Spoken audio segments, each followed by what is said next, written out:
Good morning সকলকে। ঘুম থেকে উঠেই চলে এসছে আমার বিছানায় গরম জল। এরম ভাগ্য কজনের হয়? টিনটিন ভাবছে বুঝি শুধু মানিকেই দিল, আমাকে মা দিল না, হতাশ হয়ে গেছে। তারপর যথারীতি ওর জন্য জল এনে দেওয়া হলো।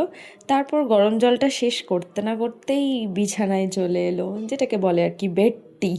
এই যে আমার বৌদি চলে এসেছে বেড টি নিয়ে। আসলে হয়েছে কি, আজকে এত ঠান্ডা, বৌদি প্রথমে উঠে পড়েছিল, তো আমরা কিছুতেই আর বেরোতে পারছিলাম না কম্বল থেকে, তাই বৌদি সব বিছানায় এনে দিয়েছিল।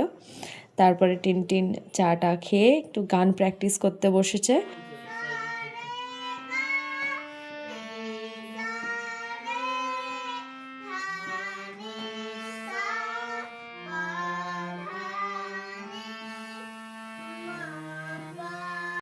ঠান্ডাটা প্রতিদিন এত পরিমাণে বাড়ছে, আগে আমরা দুপুরে শুধু খেতাম ছাদের ওপরে, আর এখন দেখো সকাল থেকে প্রায় ছাদের ওপরেই যতটা পরিমাণ সময় কাটানো যায়। এদিকে বৌদি আমাকে কড়াইশুঁটি ছাড়াতে দিয়েছে। তোমাদের সাথে দেখা হচ্ছে নেক্সট ব্লগে।